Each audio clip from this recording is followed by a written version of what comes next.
Hello everyone, myself Dr. Manju Meena, Assistant Professor in Chemistry from Government College Kota. आज हम unit 3 में enolate द्वारा कार्बनिक संश्लेषण के बारे में अध्ययन करेंगे, ऑर्गेनिक सिंथेसिस वाया इनोलेट्स। जैसा कि हमने प्रीवियस लेक्चर्स या प्रीवियस क्लासों में भी पढ़ा था कि जो कीटोनिक समूह होता है उसके अंदर क्या होता है कि जो कार्बन डबल बॉन्ड O तो ऑक्सीजन की इलेक्ट्रोनेगेटिविटी अधिक होने के कारण वह बंध के इलेक्ट्रॉनों को अपनी तरफ आकर्षित करता है। इस कारण से क्या होता है, कार्बन इलेक्ट्रॉन यून हो जाता है और ऑक्सीजन इलेक्ट्रॉन रिच हो जाता है। अतः कार्बन पर कोई भी नाभिक स्नेही अभिकर्मक आसानी से अटैक कर सकते हैं। जैसा कि हम यहाँ देखिए, ये बॉन्ड ऑक्सीजन की तरफ टूटेगा तो ये जो न्यूक्लियोफाइल है आसानी से कार्बन पे अटैक करके यहाँ से बॉन्ड बना लेता है। अतः नाभिक स्नेही अभिकर्मकों की भांति कार्बेनियन प्रकृति वाले अभिकर्मक भी कार्बोनिल समूह पर नाभिक स्नेही आक्रमण करते हैं।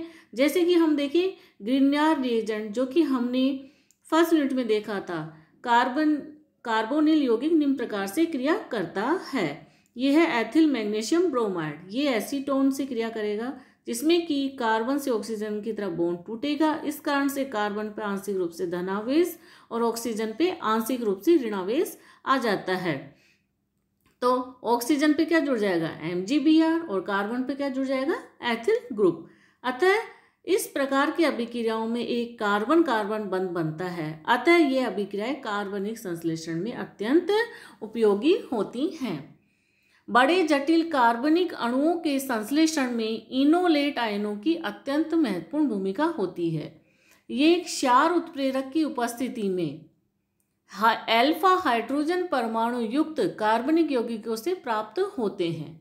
एक कार्बोनिल समूह के निकटतम या अल्फा कार्बन से जुड़े हुए हाइड्रोजन अम्लीय प्रकृति के होते हैं जो कि प्रबल क्षार द्वारा निकाल दिए जाते हैं। इस प्रकार बने कार्बेनाइन या इनोलेट ऋणायन एल्किल हैलाइडों के साथ नाभिक स्नेही प्रतिस्थापन अर्थात SN2 अभिक्रिया संपन्न करते हैं। फॉर एग्जाम्पल यहाँ हम देखें, ये कौन सा यौगिक है, डाई एथिल मैलोनेट या मैलोनिक एस्टर।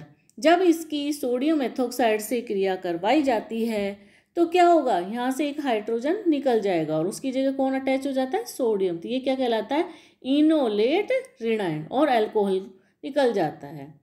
अब ये जो इनोलेट ऋणायन है उसकी हम किसी एल्किल हैलाइड के साथ क्रिया करवाएं तो वो नाभिक स्नेही प्रतिस्थापन अभिक्रिया SN2 के द्वारा संपन्न होती है। यहाँ क्या होगा, H के को कौन रिप्लेस कर देगा, CH3, तो यहाँ ये अटैच हो जाता है। तो इस प्रकार की अभिक्रियाओं को एल्किलीकरण अभिक्रियाएं कहा जाता है क्योंकि इनोलेट कार्बन के साथ एक एल्किल समूह जुड़ा हुआ है। अब हम देखेंगे अल्फा हाइड्रोजन की अम्लता या एसिडिटी ऑफ अल्फा हाइड्रोजन।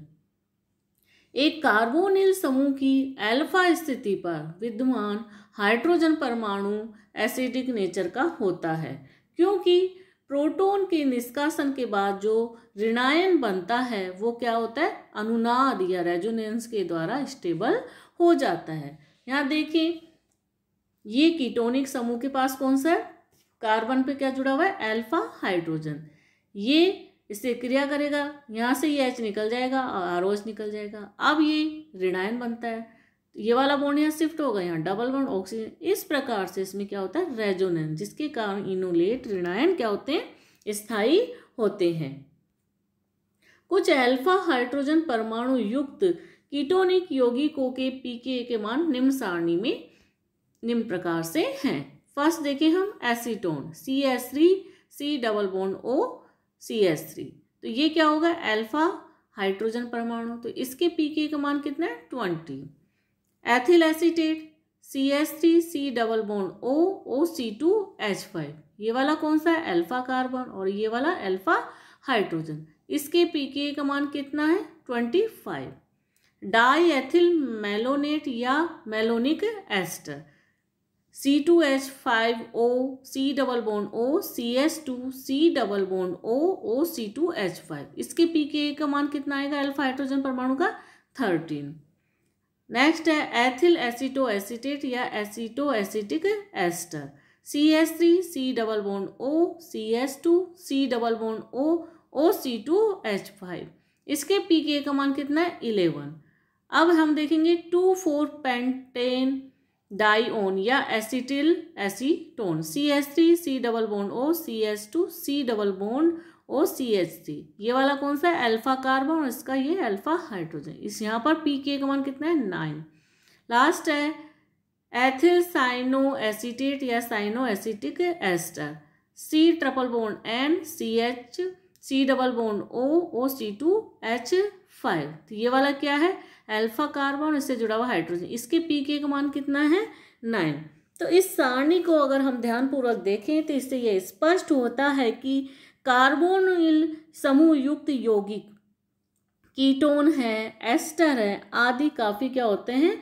दुर्बल अम्ल हैं। इनके pKa का मान क्या होता है? पर्याप्त उच्च। अतः इन यौगिकों को एल्कोक्साइड के साथ इनोलेट आयन में परिवर्तित नहीं किया जा सकता, क्योंकि इस प्रक्रम में जो एल्कोहल बनता है उसके pKa का मान क्या हो जाता है? कम हो जाता है। अतः इनकी जो रिवर्स अभिक्रिया है वही अधिक प्रभावी होती है। यहाँ हम देखें कि जो एसीटोन है इसकी जब एथोक्साइड के साथ क्रिया करवाई जाती है तो यहाँ से ये H निकल के अल्कोहल निकल जाएगा। तो यहाँ pKa का मान कितना है? 20 और यहाँ कितना रहा? 16। तो इस प्रकार से ये अभिक्रिया में pKa का मान कम हो रहा है। नेक्स्ट अभिक्रिया यहाँ देखें तो यहाँ क्या होगा? जो एथिल एसीटेट है उसकी जब एथोक्साइड आयन के साथ क्रिया करवाते हैं तो यहाँ pKa का मान कितना हो रहा है? 16 और यहाँ कितना था? 25। तो रिवर्स अभिक्रिया ही ज़्यादा होती है। इन यौगिकों से एमाइड जैसे प्रबल क्षारों के साथ अल्फा प्रोटॉन का यदि निष्कासन करवाया जाए तो वो आसानी से हो जाता है। यहाँ हम देखें जो इथाइल एसीटेट है उसकी क्रिया किससे कराएं? NH2 से। तो यहाँ एमीन प्राप्त होगी। तो यहाँ pKa का मान कितना आ रहा है? 35। अतः जो अग्र अभिक्रिया है वो आसानी से होगी। इसी प्रकार से यहाँ NH2 की क्रिया हम करवाएं तो क्या बना रहा है? NH3। यहाँ भी 35 है और यहाँ कितना मान है इसका? 20। तो इस प्रकार से pKa का मान यहाँ अग्र अभिक्रिया के लिए ज़्यादा होता है, अतः यह आसानी से संपन्न हो जाती है। एक सरल कीटोन की तुलना में एक सरल एस्टर के pKa का मान क्या होता है? उच्च है। अर्थात एस्टर अल्फा हाइड्रोजन परमाणु कीटोन की तुलना में कम अम्लीय है। इसका कारण यह है कि एल्कोक्सी समूह का जो ऑक्सीजन परमाणु है निम्न प्रकार से कार्बोनिल समूह के साथ इलेक्ट्रॉन युग्म का विस्थानीकरण करता है। जैसे कि हम यहाँ देखें जो ऑक्सीजन की डबल बॉन्ड ये लोन पेयर है यहाँ शिफ्ट होंगे तो यहाँ बॉन्ड बन जाएगा और ये वाला कार्बन से ऑक्सीजन की तरफ बॉन्ड ब्रेक हो जाएगा तो यहाँ माइनस चार्ज आ जाएगा और यहाँ डबल बॉन्ड। अतः जो R समूह से अल्फा हाइड्रोजन परमाणु सरलता से नहीं निकलता। साथ ही कार्बोनिल समूह के ऑक्सीजन परमाणु के एल्कोक्सी समूह के साथ अंतःक्रिया के कारण वह इनोलेट आयन को स्थायीकृत करने में भी कम योगदान देता है। यदि कीटोन के अल्फा कार्बन पर कोई इलेक्ट्रॉन आकर्षी करने वाला अर्थात -I प्रभाव वाला कोई समूह जोड़ दिया जाए तो वह इनोलेट आयन को स्थायीकृत कर देता है और उस कीटोन की एसिडिटी को बढ़ा देता है। जैसे हम यहाँ देखिए एसीटोन pKa का मान कितना है? 20। ये है एक H को किसके द्वारा प्रतिस्थापित कर दिया गया? Cl के द्वारा। तो ये क्या है? Monochloro acetone. यहाँ pKa का मान कितना है? 17। यदि दोनों हाइड्रोजन को रिप्लेस कर दिया जाए डाइक्लोरो एसीटोन तो यहाँ pKa का मान कितना है? 15। तो इस प्रकार से इनकी एसिडिटी को हम बढ़ा सकते हैं। यदि कोई हाइड्रोजन परमाणु दो कीटोनिक समूह के अल्फा स्थिति पर हो तो वह इनोलेट आयन का स्थायीकरण करने में दोनों कीटोनिक समूह का क्या होता है? योगदान होता है। अतः इनकी जो एसिडिटी या अम्लता है वह सिंपल कीटोनों की तुलना में और बने हुए एल्कोहल की तुलना में अधिक हो जाती है। जैसे CH3 C double bond O, CS2 C double bond O, CH3 ये क्या है? Acetyl acetone. जब इसकी एथोक्साइड आयन के साथ क्रिया करवाई जाती है तो ये आसानी से हाइड्रोजन यहाँ से निकल जाता है और इस प्रकार से एथेनॉल बाहर निकल जाए। यहाँ पी के मान कितना है 9 और यहाँ 16 और ये इसका जो क्या होगा डीलोकेलाइजेशन होगा तो ये वाला जो लोन पेयर यहाँ शिफ्ट होगा, यहाँ डबल बॉन्ड आ जाएगा और जो कार्बन से ऑक्सीजन की तरफ बॉन्ड टूटेगा तो यहाँ -4। नेक्स्ट फिर क्या होगा, ये डबल बॉन्ड यहाँ शिफ्ट होगा, ये वाला टूट जाएगा तो यहाँ क्या आ जाएगा डबल बॉन्ड और इस वाले ऑक्सीजन पे -4 आ जाएगा। तो इस प्रकार से इलेक्ट्रॉन की डीलोकेलाइजेशन के कारण रेजोनेंस होता है और उस वजह से जो इनोलेट आयन क्या होता है स्थायी होता है।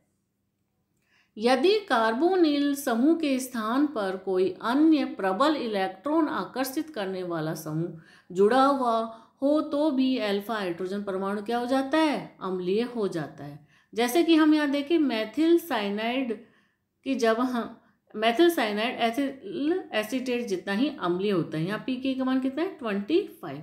इसकी जब सोडियम एथोक्साइड आयन के साथ क्रिया करवाई जाएगी तो क्या होगा, ये H निकल जाएगा और CH2 C triple bond N। अब क्या होगा, जो ये लोन पेयर है यहाँ शिफ्ट होगा तो यहाँ डबल बॉन्ड आ जाएगा, ये वाला टूटेगा, यहाँ -4। इस प्रकार से इसमें क्या होता है रेजोनेंस। तो इसमें भी यदि साइनाइड समूह की संख्या हम बढ़ाए जाए तो अल्फा हाइड्रोजन की एसिडिटी में क्या हो जाते हैं, लगातार वृद्धि होती है। CH3CN मेथिल साइनाइड की पीकिंग मान कितना है 25।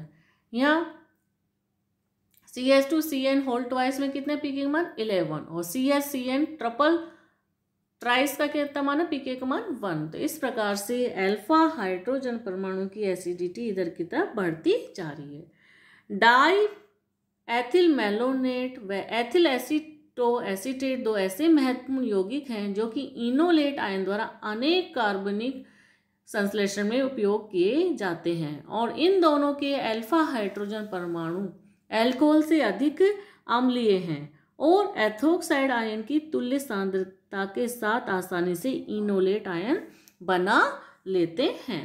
तो इस प्रकार से C double bond O CH2 C double bond O समूह के हाइड्रोजन परमाणु अम्लीय क्रियाशीलता प्रदर्शित करते हैं। जैसे ये डाई एथिल मेलोनेट, इसकी जब एथोक्साइड आयन के साथ क्रिया करवाएंगे तो क्या होगा, यहाँ से H यहाँ जुड़ जाएगा और अल्कोहल निकल जाएगा। यहाँ पीके का मान कितना है 13 और यहाँ 16, अतः अग्रभिक्रिया ही होगी और ये इनोलेट आयन बनता है। अब यहाँ देखें एथिल एसीटोएसीटेट की जब एथोक्साइड आयन से क्रिया करवाई जाए तो क्या होगा, C2H5OH बनता है, पीके का मान यहाँ कितना है 16 और इसका कितना होता है 11। तो यहाँ भी अग्रभिक्रिया ही होगी और जो ये बनता है इनोलेट आयन वो अनुनाद के द्वारा क्या होता है स्थायी कृत हो जाता है। अतः ऐसे CH2 समूह को सक्रिय मैथिलीन समूह कहते हैं जो दो कार्बोनिल समूह अथवा किसी अन्य इलेक्ट्रॉन आकर्षित करने वाले समूह के मध्य में स्थित हो। जैसे हम यहाँ देखें मेलोनिक एस्टर है ये वाला, तो जो मेलोनिक एस्टर है ये, तो यहाँ भी C डबल बॉन्ड है CH2 C double bond O, तो क्या होगा इधर भी ऑक्सीजन की इलेक्ट्रोनेगेटिविटी कार्बन से ज़्यादा है और यहाँ भी ज़्यादा है, तो ये क्या हो जाता है यहाँ के जो बंद के इलेक्ट्रॉन ऑक्सीजन के कारण इधर की तरफ खिंचते हैं तो ये आसानी से निकल जाता है। तो इस कारण से इसकी क्या होती है एसिडिटी अधिक रहती है। इसी प्रकार से हम देखें acetoacetic ester CH3 C double bond O CH2 C double bond O OC2H5, तो जो ये CH2 समूह ये भी क्या होगा सक्रिय होगा। क्यों, क्योंकि यहाँ C डबल बॉन्ड O में ऑक्सीजन की इलेक्ट्रोनेगेटिविटी ज़्यादा है और इधर भी ऑक्सीजन की इलेक्ट्रोनेगेटिविटी ज़्यादा है, तो ये कार्बन के इलेक्ट्रॉन खींचेगा और ये इसके नज़दीक वाले कार्बन के खींचेंगे, इस कारण से इसकी भी अम्लता अधिक होती है। इसी प्रकार से हम देखें cyanoacetic ester C triple bond N CH2 C double bond O OC2H5, तो ये भी सक्रिय है। क्यों, क्योंकि C double bond O oxygen की इलेक्ट्रोनेगेटिविटी अधिक होने के कारण बंद के इलेक्ट्रॉन इधर खींचेंगे। इधर C ट्रिपल बॉन्ड N है तो नाइट्रोजन की जो विद्युत ऋणता है वो कार्बन से अधिक होती है, इस कारण से बंद के इलेक्ट्रॉन इधर खींचेंगे तो ये पास वाले कार्बन के खींचेगा। तो इस कारण से जो अल्फा हाइड्रोजन परमाणु क्या होता है अधिक सक्रिय होता है, इस कारण से आसानी से वो क्रिया करता है। अब हम देखेंगे डाईएथिल मैलोनेट का एल्किलीकरण। तो मैलोनिक अम्ल के डाईएथिल एस्टर को डाईएथिल मैलोनेट या मैलोनिक एस्टर कहते हैं और इसे बनाने के लिए निम्न अभिक्रिया क्रमों का उपयोग किया जाता है, जिसमें कि एसिटिक अम्ल से प्रारंभ करके मैलोनिक एस्टर का निर्माण या संश्लेषण किया जाता है। तो इस प्रकार से हम डाईएथिल मैलोनेट का एल्किलीकरण नेक्स्ट लेक्चर में देखेंगे। Thank you.